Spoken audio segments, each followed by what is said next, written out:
I'm going to get started. Welcome to today's Small Business Series presentation. My name is Abby Williams, and I am the Events and Programs Assistant at the Lancaster Chamber, and I'm excited to welcome you here today. I want to thank our Small Business Series sponsors, PSECU, for all their support in all of our Small Business Series throughout this year. It's a new program that we're launching. Today's is all on human resources. I want to remind you that today is recorded, and Terri has sent along an amazing amount of materials that I'm going to send out to you afterwards, including this presentation. So if there's something that you miss, don't worry about it. You will get all of this information. I also want to encourage you to check out our other small business series. Right now, we have one in April that's all about cybersecurity, and we're hoping to announce more soon. I want to direct you to the chat. For all of your questions, please feel free to submit them throughout the presentation. Terri will either answer them in the presentation or we have dedicated time at the end, so just drop them in there.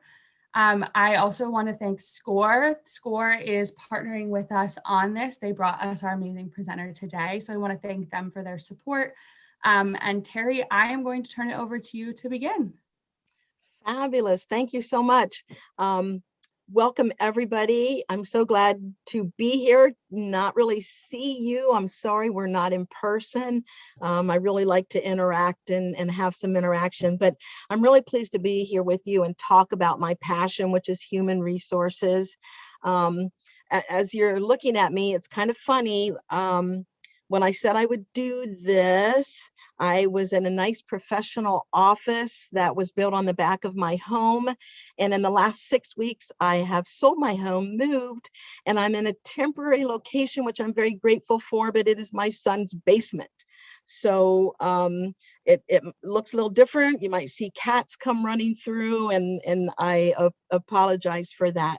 But I am very excited to be here, and I'm going to do my best to hopefully exceed your expectations. But there are so many areas in human resources and so big, I kind of had a difficult time whittling it down. And what I really decided to do was to do the life cycle of an employee, because it covers so many areas in human resources. So hopefully I can pass on some valuable information as we discuss the life cycle. And as Abby said, at the end of the program, you will get, I actually have included this presentation. I've also included, I just want to look here what I call it right, a federal labor laws by number of employees. I've included a SHRM publication on federal record retention requirements, and then a consulting sheet that's actually from me. So let's dig in and start talking about the life cycle of an employee. And I want to start by talking about human resources and what is it. And human resource management is a strategic approach to the effective management of people in a company, or blah, blah, blah, blah. This is a very long definition of a lot of things that happen in HR. So you can read this later. Right now, I just want to simplify and basically say human resources is a field dedicated to the management, maintenance, and hiring of people at an organization. You're overseeing staffing needs and ensure employees are satisfied at work and they understand their company resources. And one of the things we tend to forget, but human resources is responsible for the management of one of the company's largest and most costly assets, and that is the employees. So I've taken HR and kind of broken it down into these 6 areas, and strategic management, employee labor relations, workforce planning and employment, total rewards, organizational development, and risk management. And the life cycle of employee crosses through most of these, except for the strategic management. And we're not really going to cover that. That's a topic for another day. So with that being said, with all of these things, doesn't matter whether you have 1 employee or 1,000, there are requirements that we must do. And so I don't know about you, but many times Welcome to my world in HR. And whether you use an electronic system or papers, it doesn't matter. This is how we often feel buried under a mountain of paperwork. And one of the things I have to laugh about, and I don't know if any of you have seen this or paid attention, but I believe it's unemployment compensation. They have a, and this is, I'm going to laugh at the government for a moment, please forgive me, but they have a 3-page form to complete for employees, fairly simple. But the third page only has a paragraph about this big, maybe 2 by 3 up in the left-hand corner. And that paragraph is all about the Paper Reduction Act. And I just laugh every time I see it. And I'd like to think that somebody from the government, it was mandated that they had to put it on there and they found that funny. But part of me thinks it could very well be just that they included it and didn't realize how that looked on the only thing on that page. So anyway, I just kind of laugh about the paperwork that we really have to deal with on a regular basis. So let's talk about the life cycle of an employee. We're going to talk about the pre-hire interview. Actually, we're going to talk about the life cycle of an employee, and then I'm also going to talk about outsourcing and give you some resources. Life cycle of an employee. We're going to discuss the interview process. I am including in that all the pre-hire stuff, the interview, and then the job offer. And then next will be new hire. We're going to talk about forms, employment files, and orientation / onboarding. Benefits, that's fairly self-explanatory, but we'll talk about them. We're going to talk about performance, appraisals, improvements, advancement. This is an area where really I'm not going to address today. That could be individual in your company. That's certainly succession planning, addressing, and advancement. It could be a whole seminar in itself. So not too much we're going to talk about that. And then we're going to talk about terminations and voluntary versus, involuntary. So this is the first step is we're going to talk about pre-hire. We're going to talk about the application. And this page has sample language that should be on your application. And the first paragraph deals with basically EEOC language. The second paragraph deals with, even though you fill out this application, there's no guarantee that we're going to hire you. Very similar terminology to employment at will, but this is pretty much, we're not, just because you fill it out doesn't mean you have a job. And then the last paragraph is the attestation. And that's very important for prospective employees to sign off on that application, because that is going to be the proof later that you have that what they signed was true, their work history was true, and they should have had the capabilities to perform that position.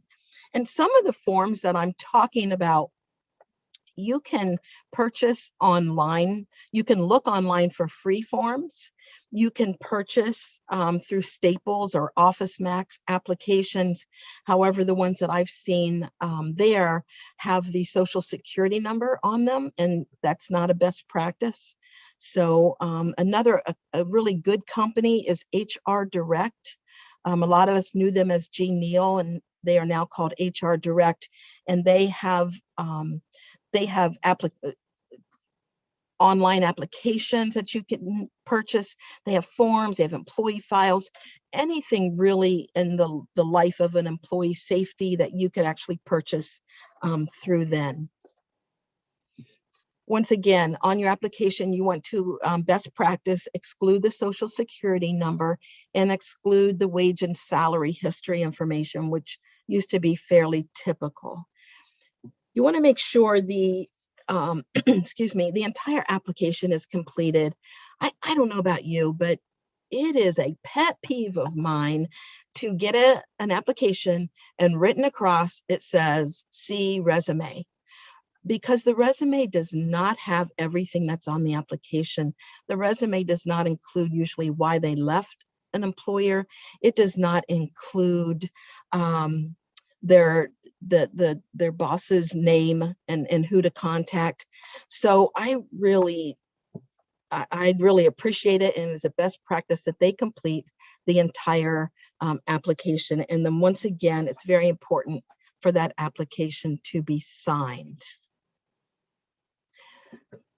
Moving on to an interview. So if you've selected your candidate, you want to be prepared, be honest regarding the job and responsibilities. You don't want to sell the job. You want to be consistent with interview questions. I recommend using an outline. And I'm going to interrupt here because I just had a question, and it's a good question. Why should the wage and salary be excluded? Basically, what the EEOC has found with putting wages on an application, if you're hiring for a position at $50,000 a year, and there's somebody that was at that same position that was $40,000, they were finding employers were dropping it and paying that person what they were making before. And then that became an issue with males or females or minorities, that it was not equity of pay. So they recommend that you do not include that wage. You pay the wage that is fair. At some point you can ask them in an interview, but we can become biased if it is on the application. Good question. What I was saying was I would recommend using an outline so that you're consistent. There's lots of ways to interview. None of them are bad. I prefer to have an outline and set questions so that I'm getting the same answer from everyone. Be sure these are the things you're going to discuss in an interview. You're going to talk about a job description. We'll talk about them a little bit later on. Physical requirements, pay rate, full-time, part-time, exempt, non-exempt. What are the expectations, holidays, weekends, overtime. Things that are illegal to discuss are here. I'm going to go to another screen about that. Here are examples of what not to ask. And some of these questions look very innocent. When did you graduate from high school? That's no longer on applications, because you're able to pinpoint somebody's age normally by when they graduate from high school. College is different. You can go to college and graduate from college at really any time or later in life, but asking when they graduate from high school is an indication of age. So these are questions that you don't want to ask. Next slide is questions you do want to ask, but I kind of want to go back here a moment. And as you're having the interview, how many of you, and this has happened to me quite a bit, where you're asking questions, you're asking leading questions, and someone will start to talk about, I need to have a knee replacement. I need to have carpal tunnel. My hand hurts. And you don't want to know that, and you don't want them to expound on it. So at that point, if they start going off on something that's in this illegal arena, the best practice is kind of to interrupt them and then ask the question, is there any reason that you can't perform the job responsibilities? And at that point, they're going to say yes or no. If they say, no, I can't do it, well, the interview is going to be over, and that's okay. They can't perform the essential functions of the job. But at that point, you've taken it away from something you shouldn't be talking about to, can you do the job? And if they basically say yes, then you just move that conversation and change the subject. So these are good questions to ask on this screen. Once again, be careful if it starts going into an area when you ask somebody their hobbies, their interests. If they start saying basically, I volunteer at my church, or I volunteer at a civic organization. If they start getting more detailed with that, you don't need to know what church they go to or what religion it is. Then you really want to divert that conversation. All right, we're going to move on to now. We've interviewed, you've made a selection, and we're going to talk about the job offer. And I'm looking.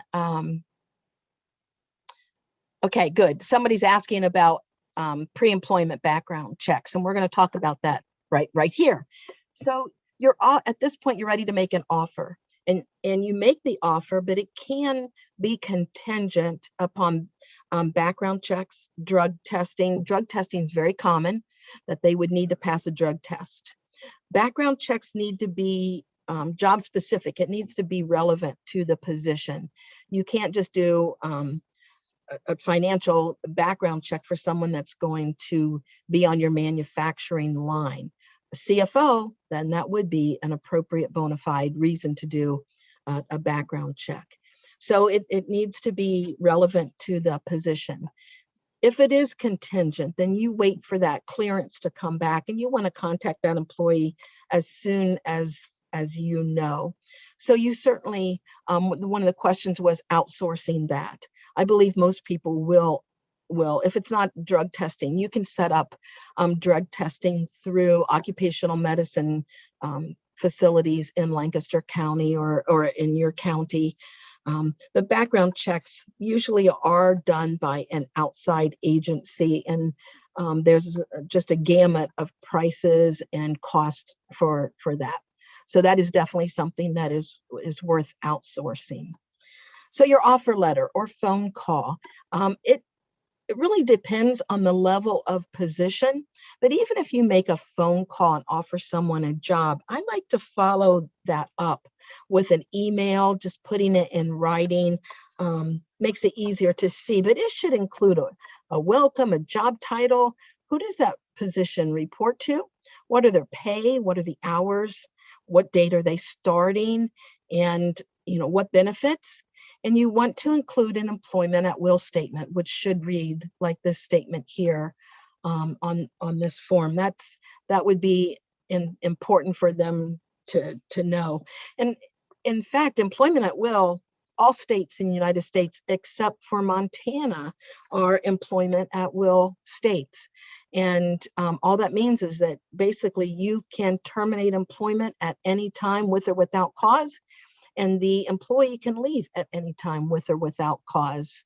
And FYI, just for Montana, it just means in the first, you can do that either 90 days or 6 months, but after that, then there has to be just cause for you to terminate. Oops, I missed. So now let's move on to the new hire, which, boy, we're going to get into a lot of paperwork or electronic. Once again, you can keep electronic files, electronic paperwork, or this can be paper, whatever tends to. And I've got a couple more questions here about doing drug testing and excluding marijuana. And is a signed document required before performing background checks? Yes to the signed document. They need to sign to have that done. Excuse me. And the drug testing, when you work with the whatever agency or occupational medicine that you're working with, you can tell them what drug tests to do and what not to do. So let's talk about new hires. Excuse me. I would recommend, and this is a best practice, of establishing a checklist. It is easy to forget what forms to give a new hire. I would recommend a best practice is that you actually have that made up electronically or as a paper form, so that you're not searching for these forms at the last minute. So that proves consistency and time saving. So your required forms, W-4, your I-9 and documentation, and that must be completed by the 3rd day of employment. best practice is you do it day one. If they did not bring in their copies of documentation, then at that time you can ask them to bring it the next day so that it is completed by the third day. If by the third day they don't bring in the documentation or complete the form, they can't come back to work. That legally they are not to be back to work until that is completed. The other form is the residency form, and that's, what school district, what county. Those are the required documents. Excuse me. Pardon me for a moment. Just got a little catch in my throat. Recommended, and of course, these are forms that we've already done. They were pre-hire, but the application, resume, job offer. I would recommend that your company, and this is probably one of the forms I'm going to talk about that, as far as I know, is really kind of designed per company. I don't know if it's a form, some form of it would be available for purchase or possibly on free. But basically a form that you use for new hires and for the life cycle of the employee. Anything that changes to their status or pay or personal information. Some companies call them employee action notice, personnel action form, any variants of that. But when you would go to that employee's file, you would be able to see a history with this form of what has happened while they've been in employment. So I'd highly recommend a form similar to that. Also, what you may have in your new hire packet, once again, this depends on your company, a non-compete sign-off, a confidentiality sign-off, a workers' compensation rights and duties that they would sign off at hire. We're not going to talk about this, but best practices is also that they would sign that form if they were injured, and it explains just their rights and obligations. If you have direct deposit form. If you have a handbook, should be a policy sign off on that handbook.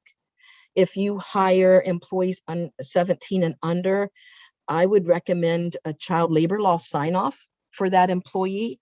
It is the manager's responsibility to make sure that they comply with the laws, but the minor should also be aware of when they're allowed to work, what times, and when they have to have breaks, and hold them accountable for that information also. You're going to talk about general information with the employee, and you can read this of what would be included. If you are large enough for FMLA, there is an FMLA handout that you will give employees. But this is some of the things that you're going to want to talk to them about. And this is where I said I would move to job descriptions a little bit. Not all companies have them, and if you're small, it's one of the last things that seem to happen. But your job description is what defines the essential functions of the job. And it describes the measurable competencies for performance evaluations, so that when you're doing performance and when you're talking about the essential duties, it is what's going to protect you, that they know what this is. And I'm looking at other questions, and someone's asking about a handbook if you have one or two employees, and is that necessary? You don't have to have a handbook with any employees. It's a good practice, but you certainly wouldn't need one with one or two, but you do want to let them know the expectations and the performance and conduct and sexual harassment. There are some things that really you should be discussing with them on a regular basis. There's another question, but it's a little more specific. So I'll take a look at that again later. All right, let's talk about employee files. And it is recommended and suggested that you have, and best practice, to have 4 files per employee. And not all companies do this or have the space, but there are legal, you do have to have a separate file for medical information. And my next slide is going to actually break down these 4 files and what goes in them. But if you allow supervisors to see your employee files, then there is information that they're not supposed to see that would be considered confidential. If you don't, then it could be listed in their general. And then the benefits, like I said, the next slide will really show you what should go in each of these files. You can keep them together. So if you have a file cabinet, you can have John Smith General, John Smith Medical, John Smith Confidential, John Smith Benefits, all 4 filed alphabetical, but you definitely want to keep them separate. And some of the purposes for this is for confidentiality on the employee, but also in regards to the employer. If you get audited for your employee files, you only need to provide the file to that governing body that pertains to them. So they cannot have all the rest of your information. And excuse me, the same with the I-9s, which also they should go in a separate location totally, so that you would have, and the way that I have set this up in the past and recommend, you actually have an active binder or active file or an active electronic file, and then you have a terminated binder. The law says legally that you must keep 3 years after the date of hire, or 1 year after the date of termination, whichever is later. So quite frankly, what I have found is in a terminated file or binder, I put 4 years. Employees that are terminating in the current year, and then the past 3. And then every January, I go to that last year and pull it out and shred that information. That way you don't have to track. Has it been a year? Has it been this? You don't really, you're legally compliant. All the information is there and you are compliant. Talking about I-9s, just diverting a minute, and the documentation. You are not required to copy the documentation. You're required to see it, as you know, and you're going to complete it. In my opinion, and this is totally my opinion, it is best practice, especially if you have a very diverse workforce, to keep the copies of that documentation with their I-9 form. Several of you know, when I was working for Kreider Farms, we had an I-9 audit by Department of Homeland Security. I became known the queen of I-9s, but those copies of the documentation is what saved Kreiders from getting major fines, because it wasn't my word or against the Department of Homeland Security. They saw the actual information that we saw and deemed it was not our responsibility to know that that wasn't valid identification. So I personally believe, and from experience, it's best practice to keep that to keep a copy of the documentation, but you do not have to. This is a very busy screen, but this is the screen that you can review, and this is what would go in the individual files. And you certainly will have the opportunity to go back and look at this and then decide how you're going to set up your files. But you can see with the confidential file where there's information in there that a supervisor should not have access to. It could color their perception of the employee and cause them to be discriminatory. So you can decide for yourself what is the best in that avenue. So let's talk about, and I apologize, I know I'm talking pretty quick. There's a lot of information. So I'm just doing my best to get through it. I have a stopwatch going on my desk so I can keep track of time. But let's talk about onboarding, orientation. These are topics that you want to talk about, whether you have 1 employee or 1,000.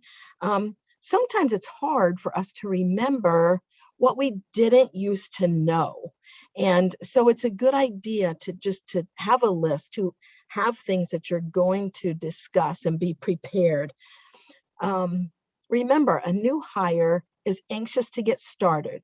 They're they're anxious, a little nervous for information that they don't have, and they're anxious to be part of the team. They want to fit in. So when you're talking about the company history, the vision, the mission, be excited, and hopefully you'll pass that on to them, that when they go home from that first day or go home from orientation, they're excited. They're telling people, hey, do you know what this company did? I'm so excited about working here. You want them to have something to brag about or be proud of. But these are the things that you're going to want to discuss with them prior to the first day. And I'm kind of going to combine this, because this could be a phone call, but this is the stuff your employee is worried about. Where do I park? Where do I report?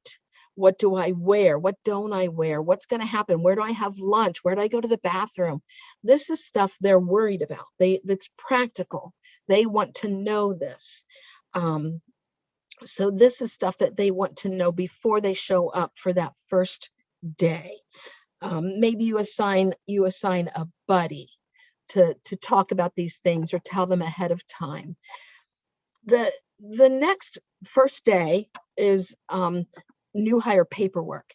Now, quite frankly, what I think is the best practice is that you do both of these combined before their first day of work, that they actually can come into the office or plant and hear about those things that they're worried about, fill out new hire paperwork, and which includes everything that we talked about.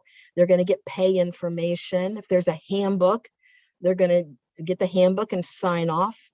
Talk about a 90-day probationary period if you do that. Get a tour. Get their computer, login information, introduction to coworkers. How do they get tools? How do they get pens or pencils, or what they need for their job out on the plant floor?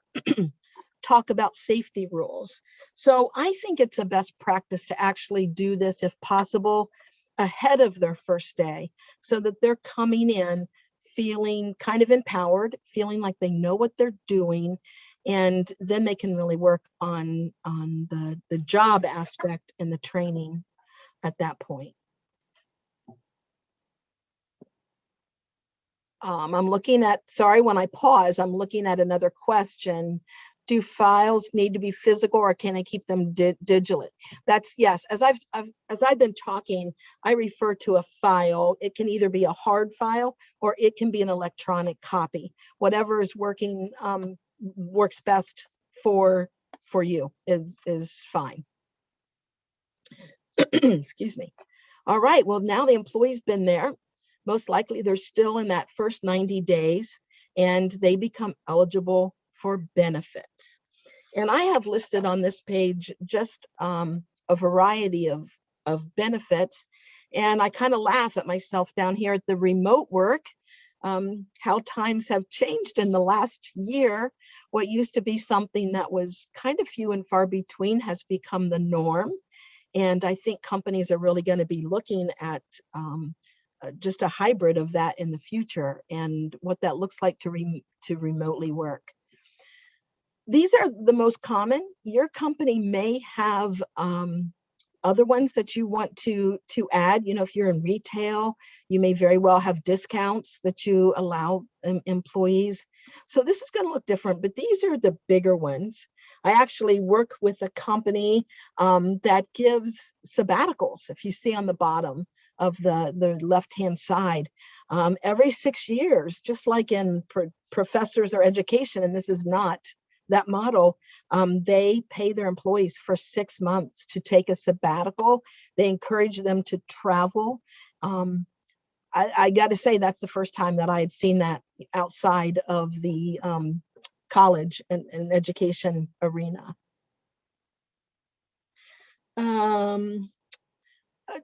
Sorry, I lost my train of thought there. Bring me back a second.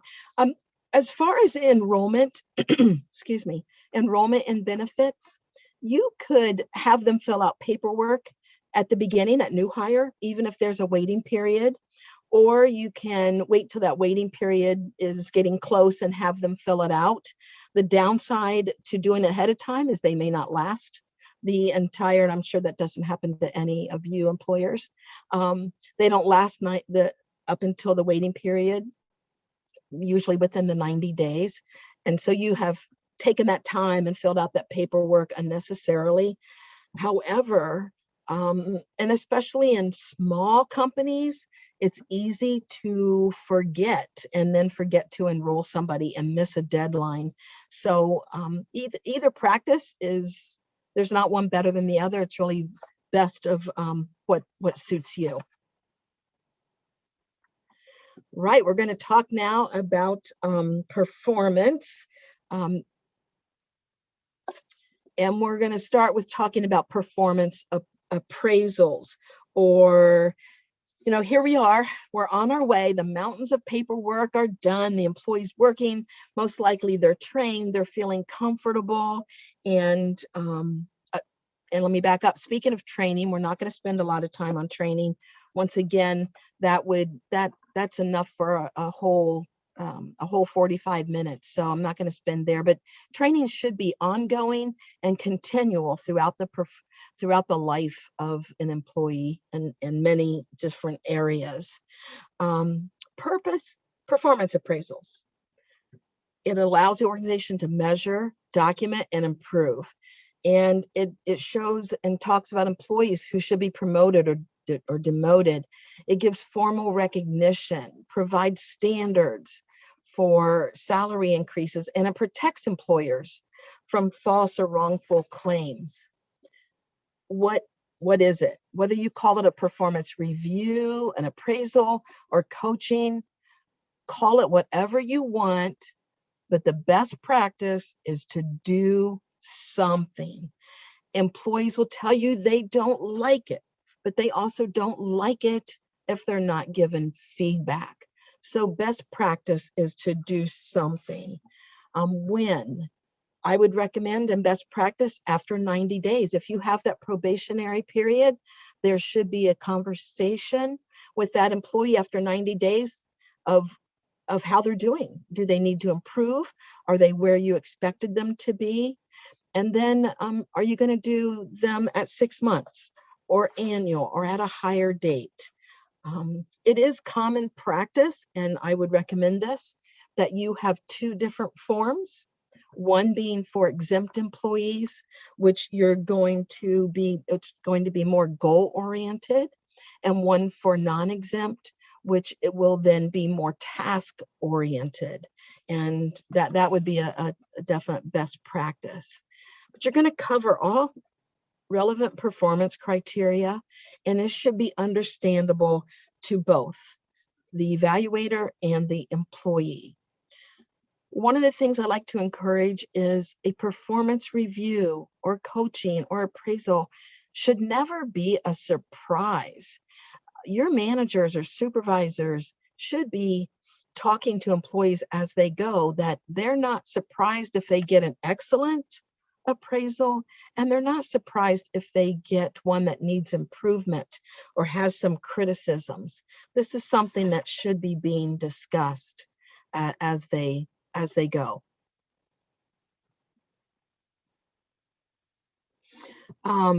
Someone has asked the question about benefits having to be offered if there's 1 to 2 employees. Not benefits as far as medical or dental or health. Actually, no benefits are required. But if you want to be competitive, then I definitely would recommend that you have paid time off, whatever that looks like. There are other benefits that you could provide, short-term disability, and either they pay the cost, or you, life insurance, that are really inexpensive, and at least it is something to add to a benefit page if you're that small. These are some guidelines for performance appraisals of what to include and list specific achievements and give measurable examples. Be very specific. One of what you want to avoid, a common issue, is the halo effect. And the halo effect is one where they have an outstanding quality. So maybe you have a production worker who is really a team player, always helping everybody else, the cheerleader, people like to be around them, and yet their performance doesn't meet expectations. Well, it's easy kind of to forget that because they're such a pleasant person and people really like them. And that you don't want to do that. You need to address the performance issues. More guidelines, talk about ways to improve, don't put your personal feelings in it. Don't be reluctant to rate an employee unfavorably. Boy, this is one of the difficult things for HR, and I bet you if I took a poll of the people that are watching this today, if they've dealt with managers and performance reviews, how many would be able to say to me this has happened to them? Where you're in your office and a supervisor or manager comes in and said, I've had it. I want to terminate John Smith today. His performance is terrible. It's always been terrible. So you pull up his file and you see 3 years worth of reviews where he meets all expectations. There's nothing that ever says areas of improvement. There's no constructive criticism. And at that point, your hands are kind of tied and you're going to have to start coaching the manager, the supervisor, how they start dealing with that employee's performance. But there's going to be consequences to just fire that employee at that point for poor performance when nothing's ever been documented. Well, moving right along to improvement, performance improvement. So we're talking about a performance improvement plan, a PIP, or disciplinary action. And I'm going to try to talk a little bit quicker because we're running short of time and I want to leave time for questions. A performance improvement plan is a tool to help performance deficiencies. And this is really to be used when the company has a commitment to help this employee improve. It's goal-oriented approach to change behavior. You're going to determine if it's appropriate and then develop the plan.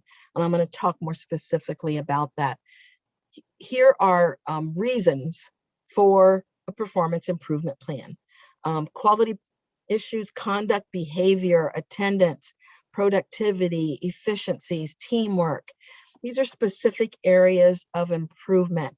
You'll see these are also same in some of the similar ones to disciplinary action.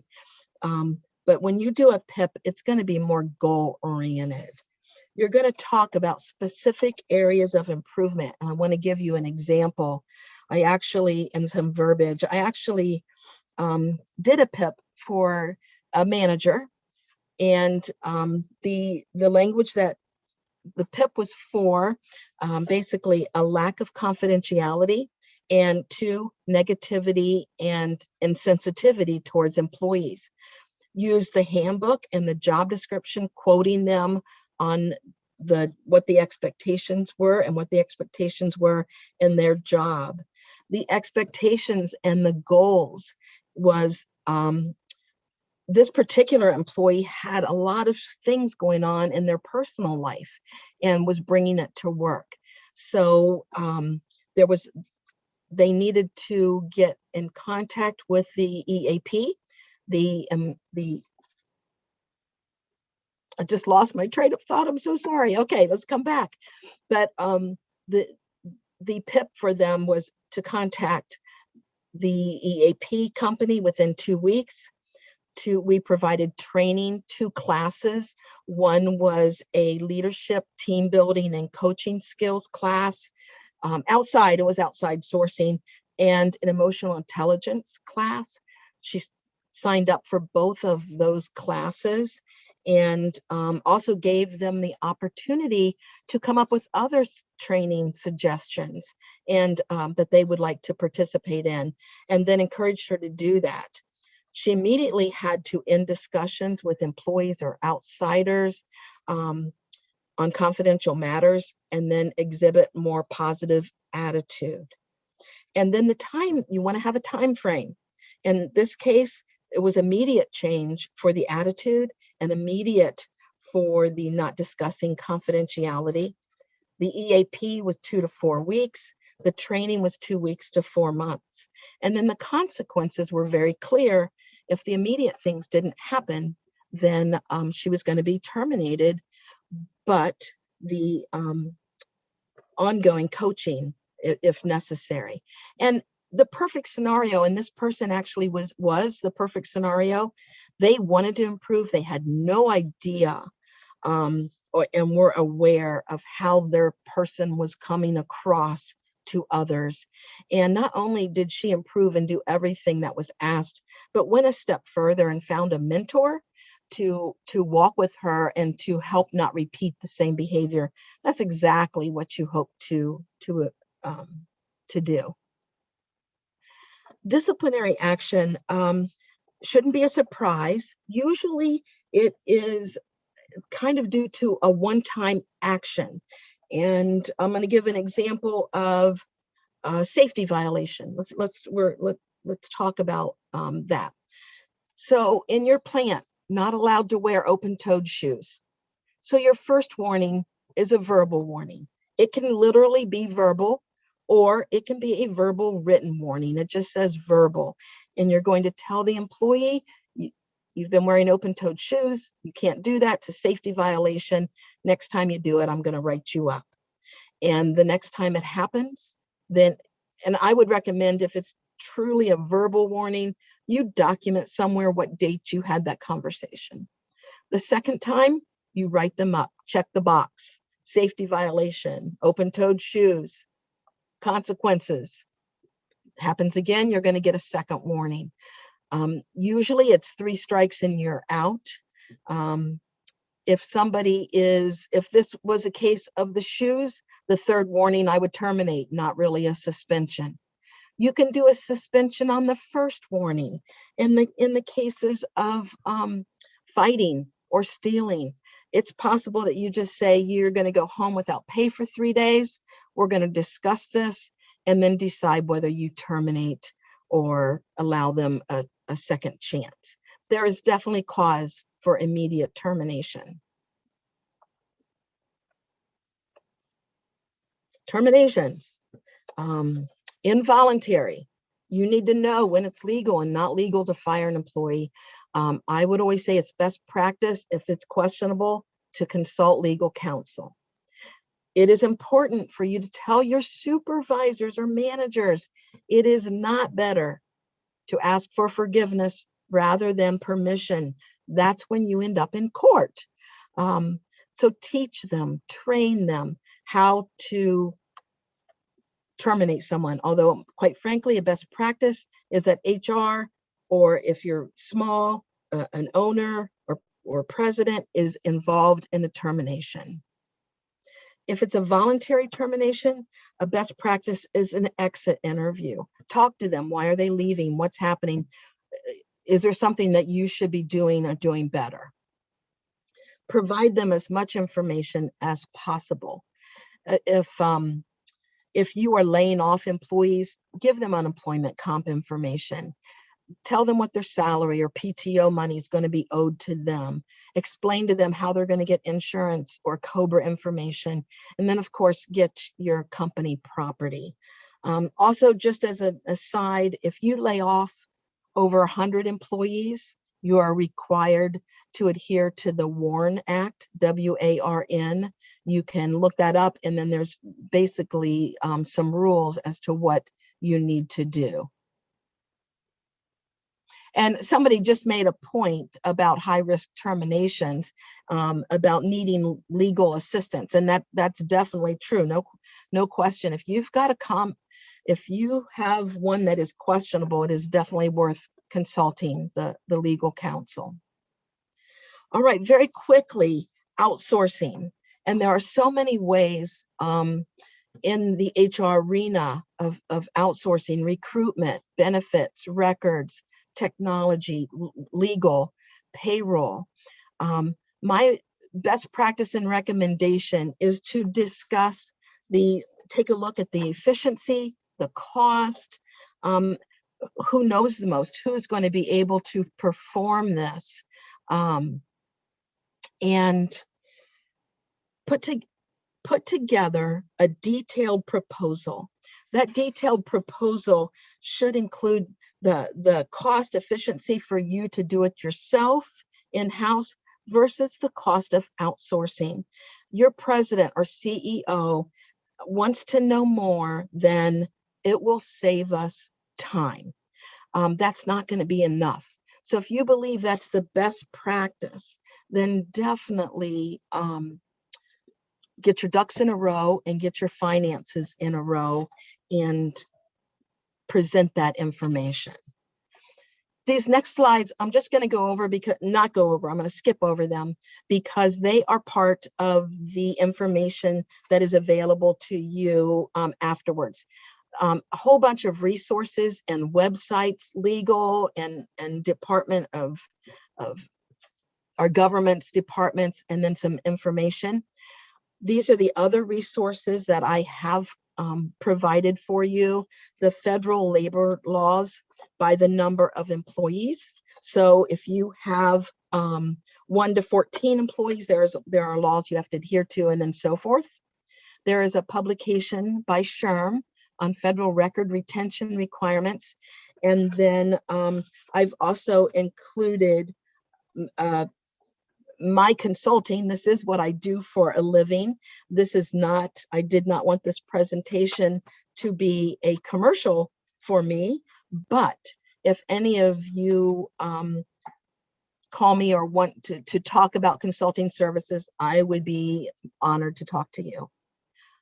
Thank you. That's it. We don't have a lot of time, but I want to open up 2 questions. I do want to open up and invite you, if you do have questions, feel free to call me. My number's here. I also, my email address is here, and I would welcome answering more questions. One comment that, I talked to you about outside assistance with high risk terminations, and the gentleman came back with talking about possible violent reactions. And that is really good advice to get outside legal counsel. Sometimes you may need to actually call the police. I would never recommend that you do a termination on your own. There should always be somebody else that is in the room with you as a witness, and just as a witness and kind of protection for all of you, that there's 2 of you. What other questions can I answer?